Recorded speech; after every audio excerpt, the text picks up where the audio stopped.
Efesios capítulo 6, versículo 10.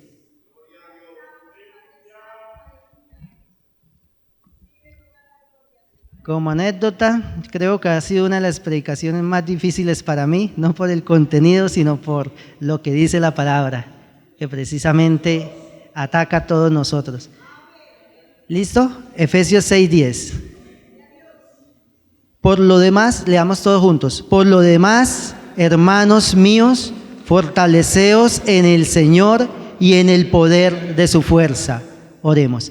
Padre, en el nombre de nuestro amado Señor y Rey Jesucristo, te alabamos, te bendecimos, te glorificamos, porque tú eres nuestro Dios, porque tú eres santo, porque tú eres bendito, porque tú eres majestuoso, porque para siempre es tu misericordia.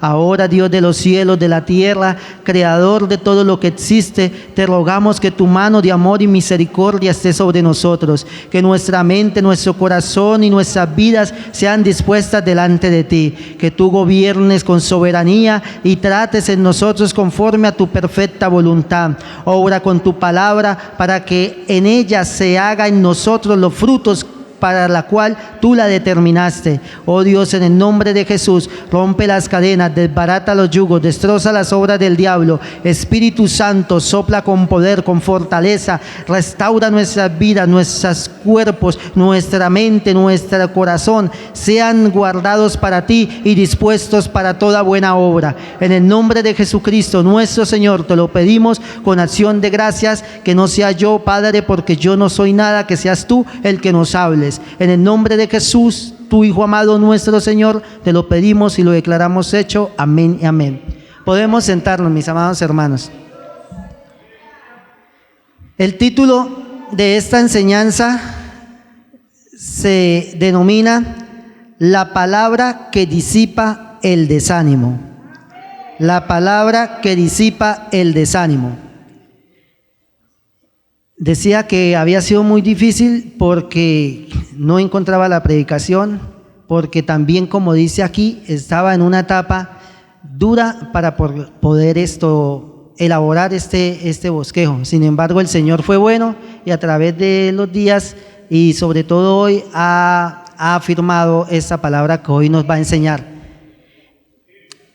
¿Qué es la palabra? Se define por palabra desde el punto de vista de nosotros los cristianos, desde un punto de vista divino, consiste en que Dios revela algo sobre sí mismo a través de su palabra hablada. Dios revela algo sobre sí mismo a través de su palabra hablada, la cual, esta última, o sea, la palabra hablada y perfectamente personificada en el Hijo de Dios, o sea, nuestro Señor Jesucristo. O sea, la palabra personifica a nuestro Señor Jesucristo, la esencia de nuestro Señor. Por eso, más adelante vamos a ver, dice, en un sentido más amplio designa la Escritura misma, o sea, a la Biblia, la Escritura, la designa. Cuando decimos la palabra de Dios, queremos decir la Escritura, la cual entendemos nosotros que la palabra de Dios, según la misma Biblia, nos dice que es el verbo. La palabra es el verbo de Dios. Y el verbo de Dios, sabemos que por Él y para Él todas las cosas fueron hechas. Entonces, entendemos que la palabra de Dios es viva y es eficaz. Y que tiene un poder ilimitado. O sea, es todopoderoso. O sea, nuestro Señor Jesucristo, el Logos, la palabra de Dios, vivo y eficaz, es todopoderoso. Por eso, por Él y para Él fueron creadas todas las cosas. Esa es la definición para nosotros someramente de lo que es la palabra de Dios. Ahora vamos a mirar qué es disipar. Recuerden que el título es La palabra que disipa el desánimo. O sea, ya vamos entendiendo que es nuestro Señor Jesucristo a través de su Espíritu Santo que disipa el desánimo. Entonces, ahora, ¿qué es disipar? Hacer que algo se desvanezca por separación de las partes que lo conforman. Cuando algo se disipa, se desintegra.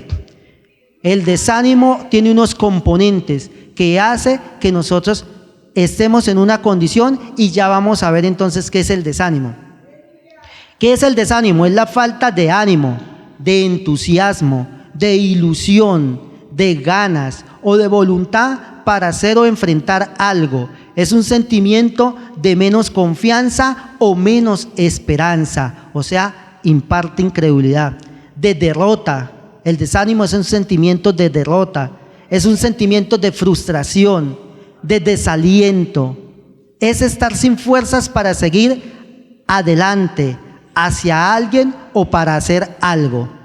Entonces mire que precisamente lo que el hermano nos hablaba aquí, el hermano Edgar, es así a través de Colosenses, que debemos estar preparados para toda buena obra, ¿sí? Y esforzarnos y hacerlo para Dios, pero el desánimo muchas veces no nos permite.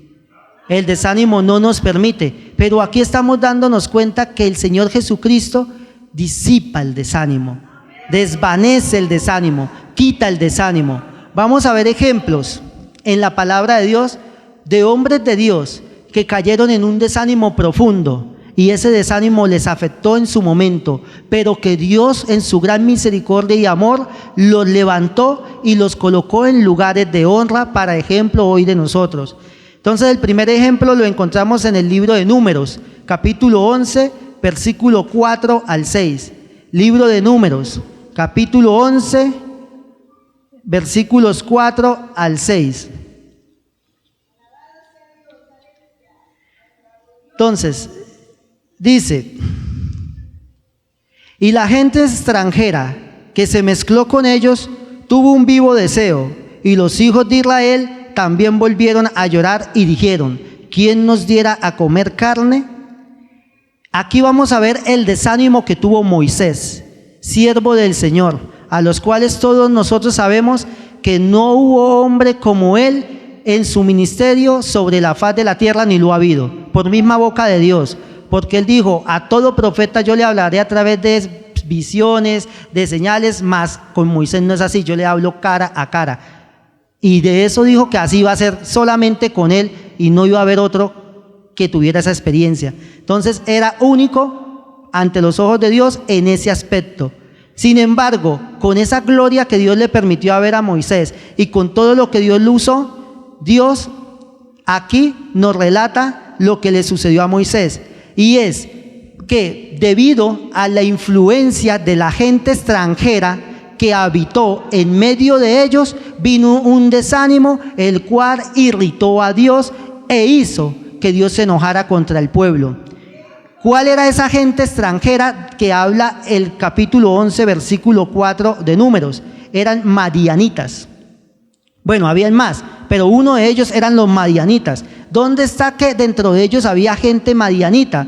Está en Números 10, 29, 33. Ahí mismo atrasito dice: mire que es mismo Moisés el que le ruega a un cuñado de él que por favor se quede con ellos y los ayude a ir hacia los lugares que Dios le había dicho en el desierto, porque este cuñado de él, dice Moisés ahí en Números 10, 29, 33, que conocía esos parajes del desierto. Pero si nos vamos más atrás, Dios le había dicho al pueblo que no se juntara con esos pueblos, que los sacara. De hecho, a Abraham se lo dijo: vete de tu tierra y de tu parentela. Sin embargo, aunque este cuñado de Moisés, que se llama Hobab, ahí está en el versículo 29, capítulo 10, Hobab, que era hijo de Raguel, ahí dice Raguel, pero a él también se le conoce como Jetro o como Reuel. ¿Por qué? Porque mire que más adelante dice Madianita su suegro.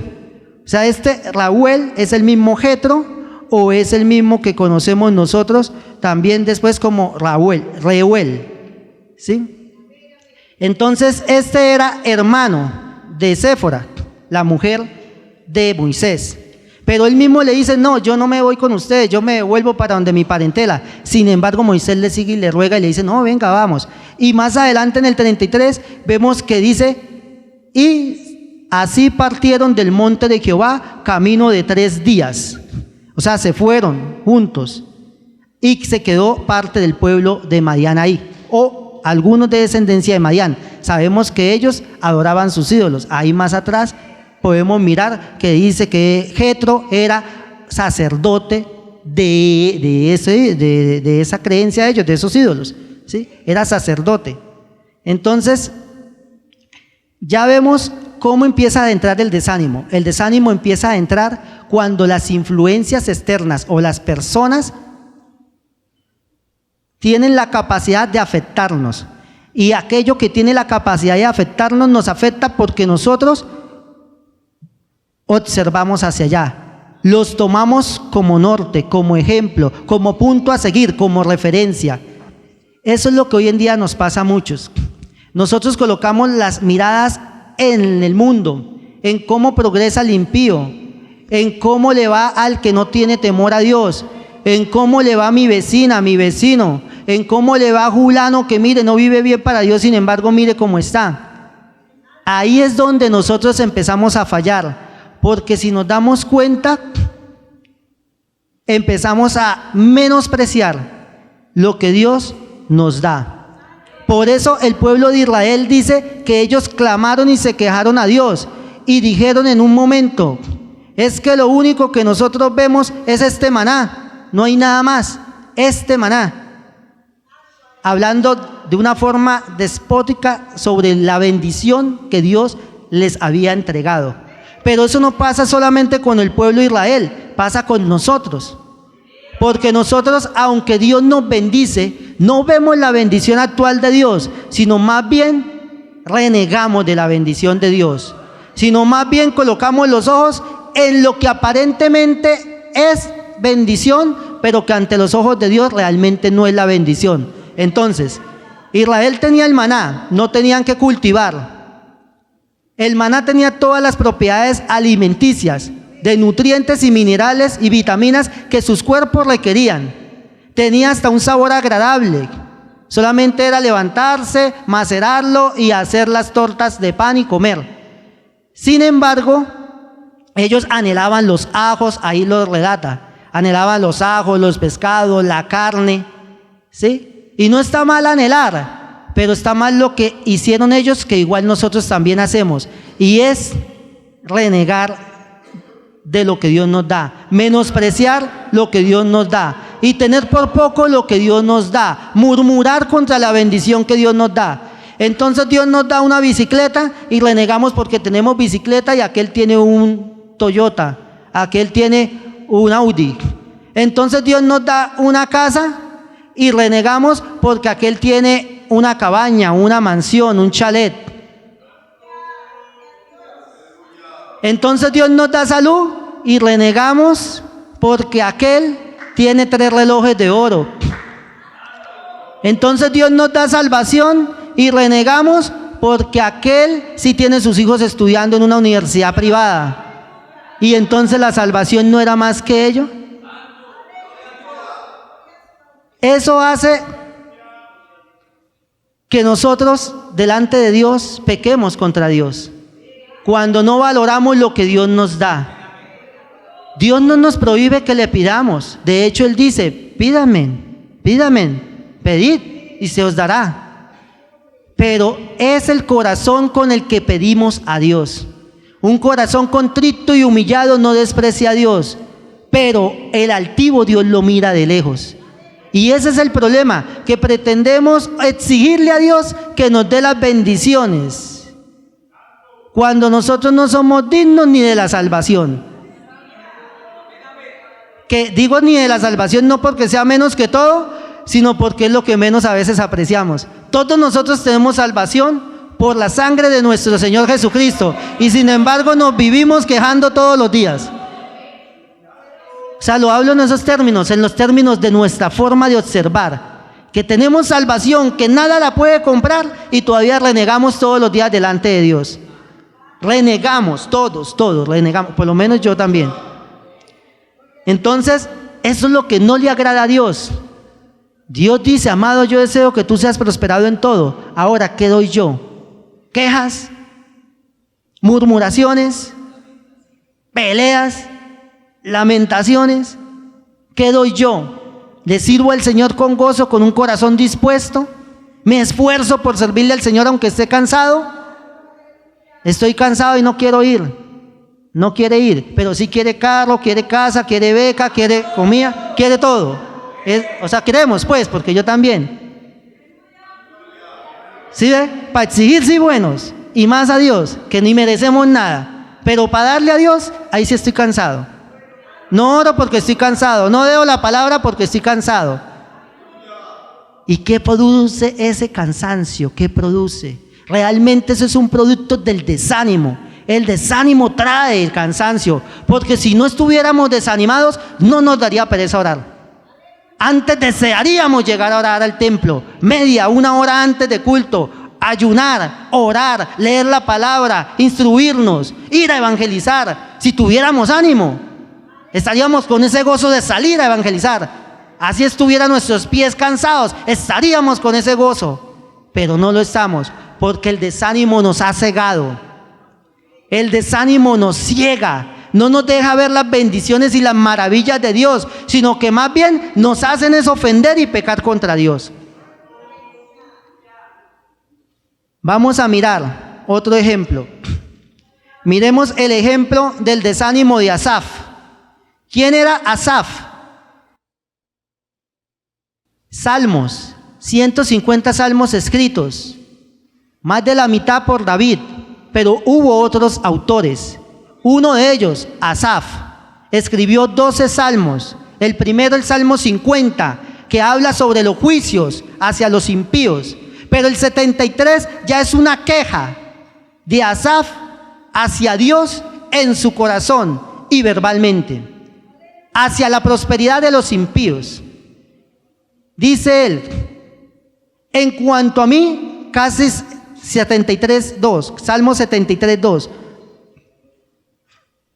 En cuanto a mí, casi se deslizaron mis pies, por poco resbalaron mis pasos, porque tuve envidia de los arrogantes, viendo la prosperidad de los impíos, porque no tienen congojas de su muerte, pues su vigor está entero. No pasan trabajos como los otros mortales, ni son azotados como los demás hombres. Por tanto, la soberbia los corona, se cubre de vestido de violencia, los ojos se les saltan de gordura, logran con creces los antojos del corazón, se mofan y hablan con maldad de hacer violencia, hablan con altanería, ponen su boca contra el cielo y su lengua pasea la tierra. Y así por delante sigue haciendo una queja contra Dios, porque si nos damos cuenta, esta queja va contra Dios, diciéndole: usted es injusto, yo que me he guardado, yo que me he tratado de vivir bien, yo sí, mire, llevándola, y ellos mire cómo viven. Ahora, miremos quién era Asaf.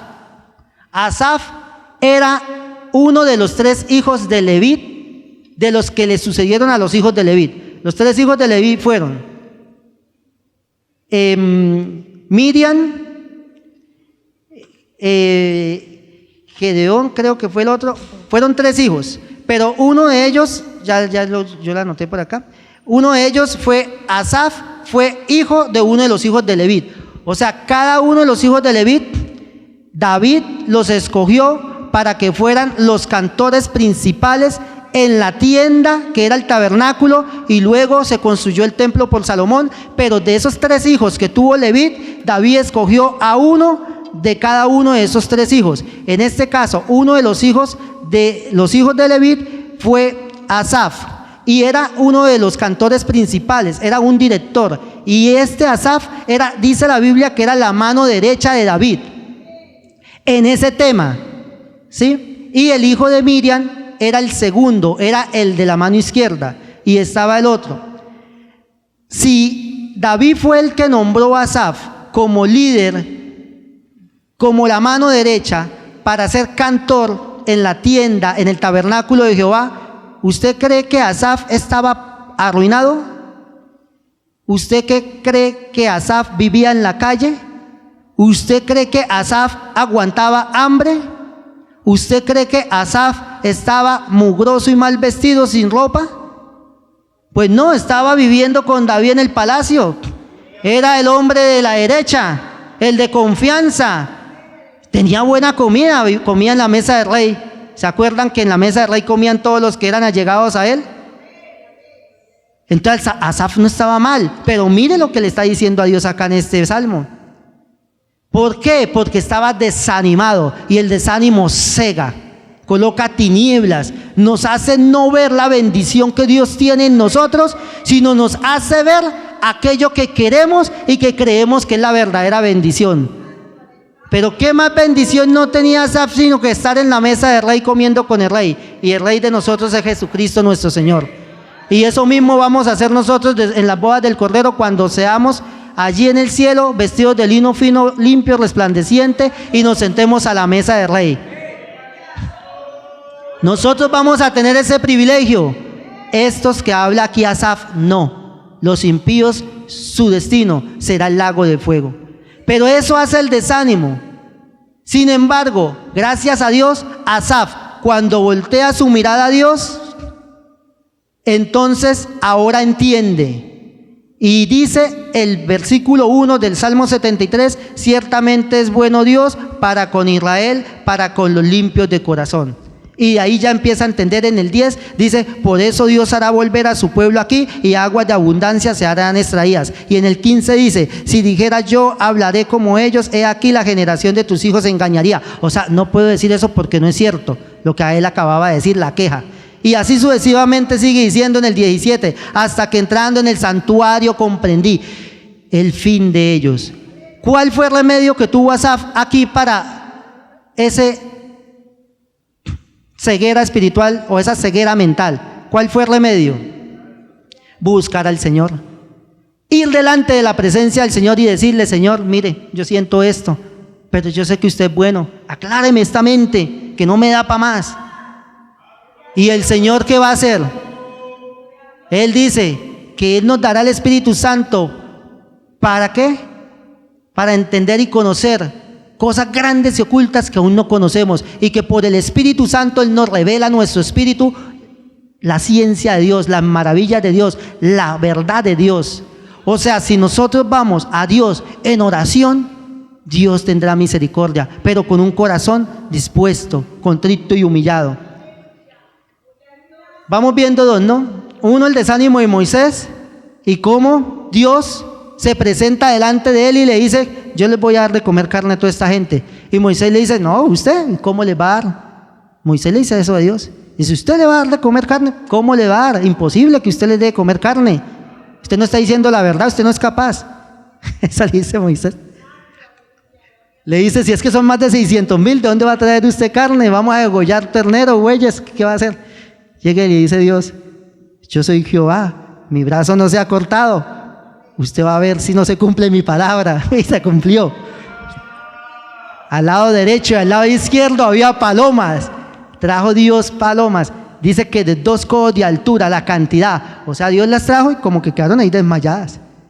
Porque el pueblo ni siquiera las tuvo que capturar. Dice que solamente las recogían y hacían montones de a 10. Y a todos lados y al lado del campamento. ¿Y cuánto medía el campamento? Si habían más de 2 millones de personas. Y dice que de altura de 2 codos, o sea, más de 64 o 68 centímetros de altura, de un montón de palomas por todo lado. Dice que comieron por 1 mes, dice Dios. Dice, y comerán por 1 mes hasta que la carne les salga por las narices. Entonces, así Dios le demostró a Moisés y lo sacó de ahí de donde estaba, de ese desánimo, porque le dijo, máteme porque yo no puedo seguir llevando este pueblo como una madre que lleva a sus hijos. Y sin embargo, aquí también Asaf le está diciendo algo parecido. No, es que de nada sirve lo que yo hago para ustedes, que mire cómo progresan ellos. Y Dios también llega y lo coge y le dice, venga le muestro, venga le enseño. Y Dios le enseña. Ahora, hay otro, que es Elías. Elías también sufrió de un desánimo profundo y también le dijo a Dios que lo matara, que le quitara la vida, que él no iba a quedar así ya más. Y vamos a ver cómo Dios, en lugar de cogernos a nosotros y darnos, que es lo que merecemos, darnos juguete, por decirlo así, correa, Dios es muy bueno con nosotros y nos levanta. Y ese es el amor de nuestro Padre. Por eso nosotros hoy eso es lo que Dios está haciendo acá. Mostrarnos, mire, usted está desanimado, desanimada. Tranquilos, yo sé cómo son ustedes, pero yo soy Jehová, Dios de toda carne. ¿Habrá algo difícil para mí? Hoy Dios nos quiere dar fortaleza, porque hoy Dios nos ha hablado y nos ha dicho que nos quiere usar, que nos quiere llevar, que es el tiempo de predicar, que ya se acerca el día en que sonará la trompeta y millones perecerán en esta tierra cuando la gran tribulación inicie. Pero Dios no quiere que nadie perezca, sino que todos procedan al arrepentimiento, porque nuestro Dios no envió a Jesucristo su Hijo a condenar al mundo, sino que el mundo sea salvo por él. Pero a nosotros se nos dio la tarea de pregonar este evangelio para la salvación de esas almas, y si nosotros no lo hacemos, perdemos somos nosotros, porque estamos colocando en riesgo la salvación nuestra. Aquí el hermano que me antecedió dijo: gracias a Dios pertenezco a este grupo, porque aquí me he dado fortaleza, Dios me ha dado fortaleza. Y cada uno de nosotros que le servimos al Señor, muchas veces venimos al servicio con un desánimo terrible, y en medio del servicio a Dios es que Dios nos fortalece nuevamente y podemos permanecer. Y si no, muchos de nosotros, donde estuviéramos fuera del servicio a Dios, no estaríamos acá hoy, no estaríamos. Dios permite que estemos en el servicio, porque a través del servicio Dios nos edifica, Dios nos fortalece, Dios nos llena de su Espíritu Santo. Y si nosotros no hacemos el trabajo que Dios nos ha encomendado, ir por todo el mundo y predicar el evangelio, si nosotros no somos misioneros aquí en nuestra tierra y misioneros afuera, si nosotros no estamos dispuestos, si nosotros nos dejamos apagar por el desánimo, los que perdemos somos nosotros. Porque Dios siempre hará lo que tenga que hacer, aún enviar ángeles a que prediquen. Eso hará en la gran tribulación. 2 ángeles predicarán, o un ángel, pero predicarán. Resucitará a unos que ya murieron y también predicarán. Dios hará lo que tenga que hacer, dará sueños, dará visiones, pero los que perdemos somos nosotros. Nosotros hoy debemos decirle al Señor: quítanos ese desánimo. Porque Dios no nos va a coger a pies ni a palmadas porque lleguemos a Él a decirle que nos quite el desánimo, sino que Dios más bien, si llegamos con un corazón contrito y humillado, nos va a tomar en su mano y nos va a levantar, porque Él dice que Él da fuerzas al que no tiene ningunas, y que como el águila, así Dios nos rejuvenecerá. Entonces Elías, sabemos la historia de Elías, acaba de degollar, para mí, 850 profetas. ¿Por qué 850? Porque 400 eran de Baal y 450 de Baal y 400 de Acera. Se nombra más los de Baal porque ese era el dios principal pagano, el dios de dioses pagano. Acera era la mamá y al mismo tiempo la mujer de él. O sea, había incesto. Era la madre de los dioses. Entonces por eso se nombra Baal, porque era el dios de los dioses. Entonces Elías le dice: bueno, usted que es el dios de los dioses, venga a ver y se enfrenta con mi Dios, a ver cuál es el verdadero Dios. Y eso le dice al pueblo: si Baal es Dios, entonces adoren a Baal; si Jehová es Dios, pues adoren a Jehová, pero no claudiquen de aquí para allá. Entonces, cuando ya Dios obra conforme lo que dice Primera de Reyes, capítulo 19, 18, luego en el 19, Acab va y le cuenta a Jezabel de que Elías había matado a todos los profetas. Mire que ahí no dice a los profetas de Baal, dice a todos los profetas, a los 850.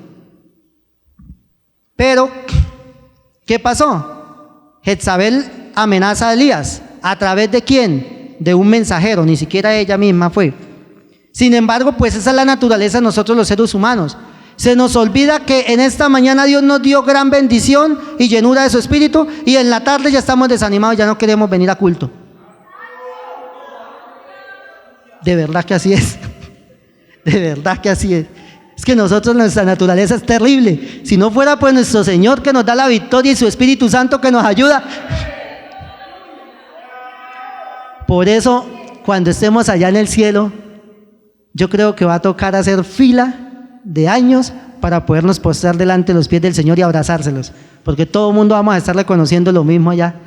Es que llegamos al cielo fue por su misericordia y su amor, pero nosotros, nuestra naturaleza no da para nada no da. Es el Espíritu Santo el que hace todo en nosotros. Por eso de Él es la salvación, de Dios es la salvación, no de los hombres. Por eso por gracia somos salvos por medio de la fe, y no es de obras para que nadie se gloríe. ¿Quién se puede gloriar con esa debilidad? De hecho, Pablo le dice: miserable de mí, ¿quién me librará de este cuerpo de muerte? Sin embargo, mire lo que decía el hermano cuando inició, el versículo que Dios le puso: me dará la corona de justicia, la corona de vida, el juez justo. ¿Justo por qué? Porque Él sí cumplió la ley. Y nos la dio a nosotros, nos hizo justos por su misericordia, porque a través de su sangre nos roció y nos limpia de todo pecado. Entonces somos salvos por el Señor enteramente.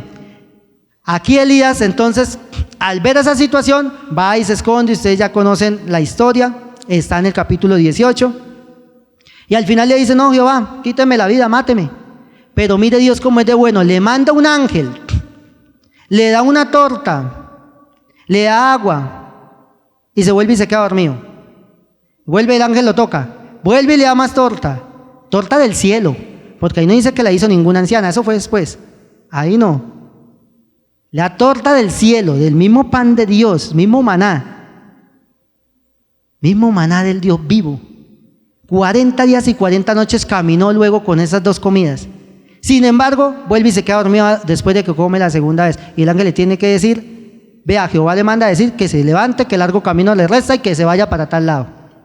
Y ahí es donde camina 40 días y 40 noches. Sin embargo, cuando acaba de caminar 40 días y 40 noches sin parar y sin comer nada más, porque lo había fortalecido Dios a través del Señor Jesús, que representa ese pan que le da, porque Él es el pan de vida y el agua de vida, la palabra y el Espíritu Santo y el Señor.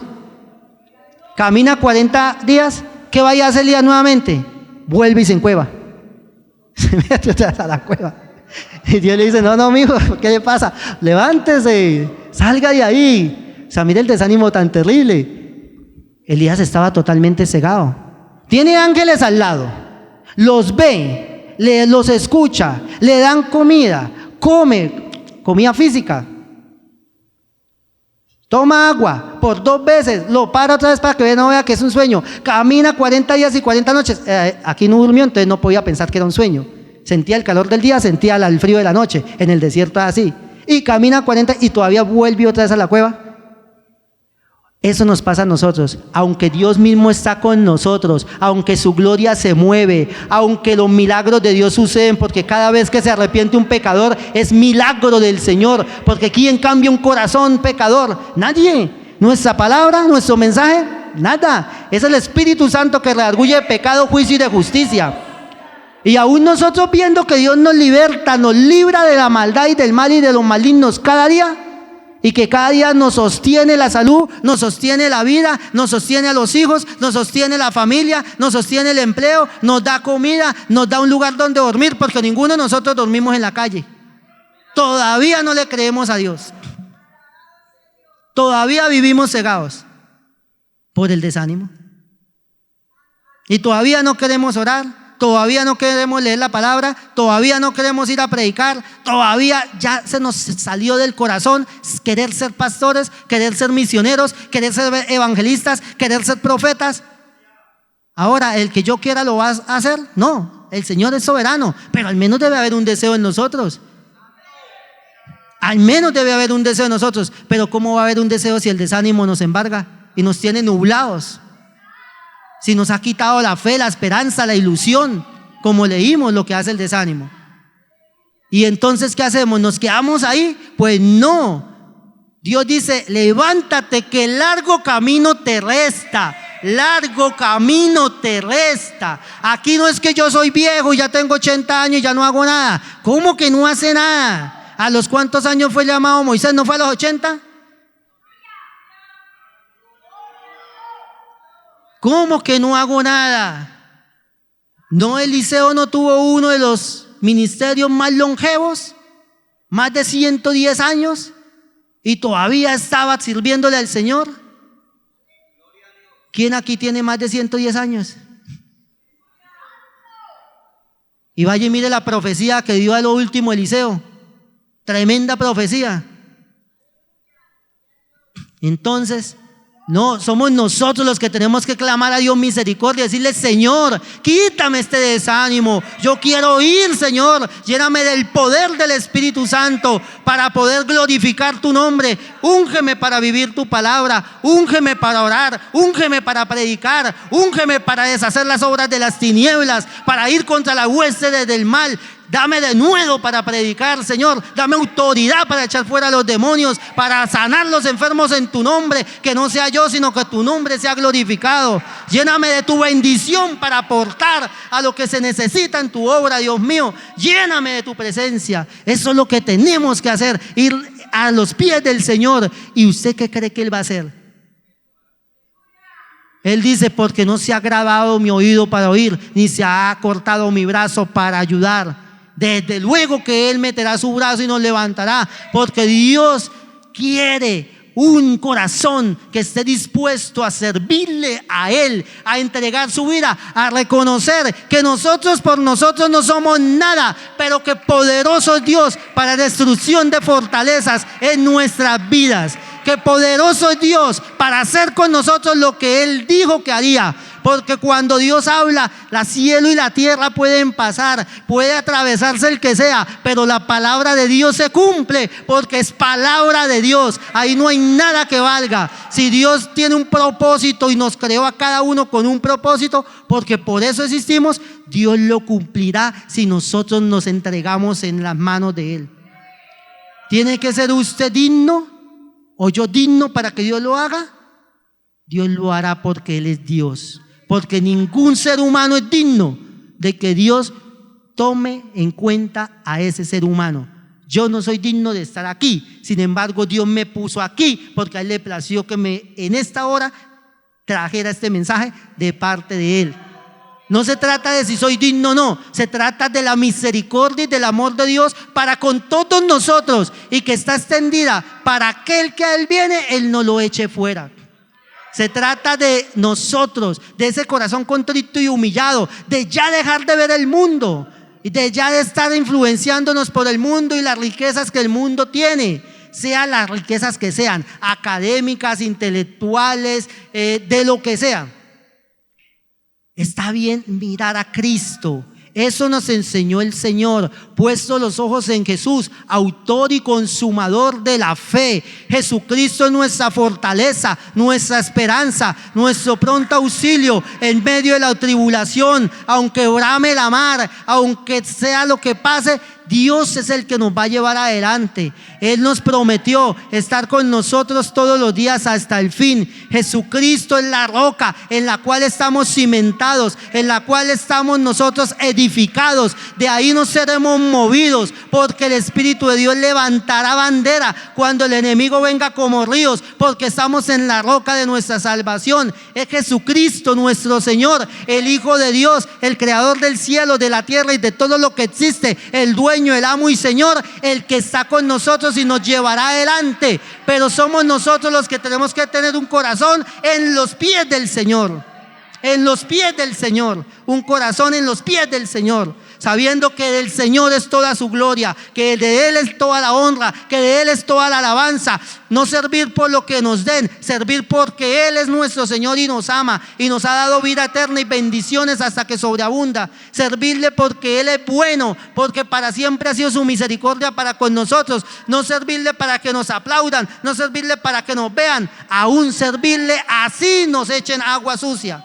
Aún servirle al Señor, así nos ataquen. Aún servirle al Señor, así nos menosprecien. ¿Por qué? Porque no servimos al Señor por lo que nos den ni por beneficios. Servimos al Señor por lo que Él es, por lo que Él ya hizo con nosotros. Porque Él es bueno, porque nos tiene aquí. Si muriéramos en este instante, dice el Señor que ya muerte no hay. Dormimos y esperamos la resurrección, la gloriosa venida de nuestro Señor, cuando seremos transformados, y esto corruptible se vestirá de incorrupción, y esto mortal se vestirá de inmortalidad, y esto débil nunca más tendrá nada de debilidad. No habrá más llanto, no habrá más clamor, no habrá más calor, no habrá más sed, no habrá más envidia, no habrá más odio en nosotros. Dios verdadero y bendito nos perfeccionará, porque de Él es la perfección. Él dijo: el que comenzó la buena obra en vosotros la perfeccionará hasta la venida de nuestro Señor Jesucristo. Y cuando estemos con Él, seremos igual a Él. Aún el poder que Él tiene también nos será dado, porque eso lo dice su palabra. El poder que Él tiene nos será dado a nosotros, no para que restreguemos, sino como nos enseñaba esta mañana el Señor, para que lo usemos para su gloria, en ese milenio que el Señor nos va a permitir estar con Él, reinando con Él. Como dice la palabra, junto a su trono. También nos sentaremos en tronos para reinar con Él. Pero mire cómo son las cosas, mire cómo Dios nos tiene bendiciones. Vamos a mirar las bendiciones del Señor. Apocalipsis 2, 10. Apocalipsis 2, 10. Sé fiel hasta la muerte y yo te daré la corona de vida. El hermano lo decía aquí al iniciar el culto. Apocalipsis 2, 17. Al que venciere daré a comer del maná escondido y le daré una piedrecita blanca. En la piedrecita escrito un nombre nuevo, el cual ninguno conoce sino aquel que lo recibe.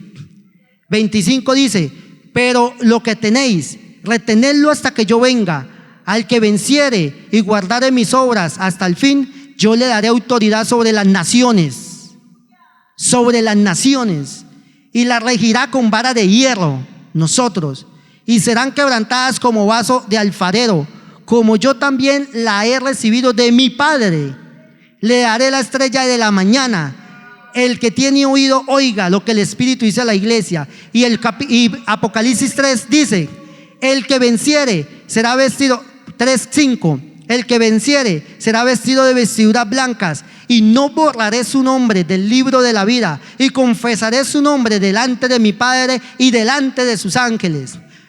Apocalipsis 3:7 dice: escribe al ángel de la iglesia de Filadelfia, que dice: el santo y verdadero, el que tiene la llave de David, el que abre y ninguno cierra, y cierra y ninguno abre. Yo conozco tus obras, he aquí he puesto delante de ti una puerta abierta. Eso nos dice el Señor hoy. Yo conozco tus obras, pero he aquí el Señor ha puesto delante de nosotros una puerta abierta.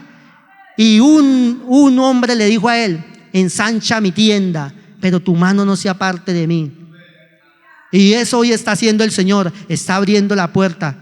Veremos nosotros si queremos esa bendición del Espíritu Santo para nuestras vidas. Puesto una puerta abierta, la cual nadie podrá cerrar, porque aunque tienes poca fuerza, ve que no es de nosotros, has guardado mi palabra. Aquí estamos tratando de vivir para el Señor, y no has negado mi nombre. Seguimos diciendo que Jesucristo es nuestro Señor. Jesucristo es Él. Jesucristo es nuestro Señor. No hemos negado el nombre de nuestro Señor Jesucristo. He aquí yo tengo en la sinagoga de Satanás a los que dicen ser judíos y no lo son, sino que mienten. He aquí yo haré que vengan y se postren a tus pies y reconozcan que yo te he amado. ¿Sabe usted y sé yo que la Biblia dice que nosotros habremos de juzgar a los ángeles? Pero no vaya a creer que son los ángeles de Dios. Son los ángeles que se rebelaron, porque por nuestro testimonio ellos serán juzgados, porque nosotros fuimos hechos un poco menor a ellos, con las debilidades que hemos hablado. Mire la gloria y las maravillas de Dios y los privilegios que Dios nos da a nosotros. ¿Y nosotros qué estamos haciendo para Dios? Solo quejándonos, Dios mío. Eso estamos haciendo, solo quejándonos. Dios tenga misericordia de nosotros. Por cuanto has guardado la palabra de mi paciencia, yo también te guardaré de la hora de la prueba que ha de venir sobre el mundo entero. Por eso el rapto de la iglesia nos guardará, volaremos con el Señor, para probar a los que moran sobre la tierra. Ellos serán probados, conocerán que Dios existe y que su palabra se cumple, y que no hay injusto ni impío que se salga con la suya, sino que todo lo que el hombre sembrare, eso también segará, y que Dios no puede ser burlado. Dios no puede ser burlado. Por más que se crea lo que se crea, no será burlado Dios, y recibirá su pago, a menos de que se arrepienta. Entonces recibirá salvación. He aquí que yo vengo pronto, retén lo que tienes para que ninguno tome tu corona. Al que venciere yo le haré columna en el templo de mi Dios, y nunca más saldrá de allí. Y escribiré sobre él el nombre de mi Dios y el nombre de la ciudad de mi Dios, la nueva Jerusalén, la cual desciende del cielo de mi Dios, y mi nombre nuevo. El que tiene oídos, oiga lo que el Espíritu Santo nos dice a nosotros.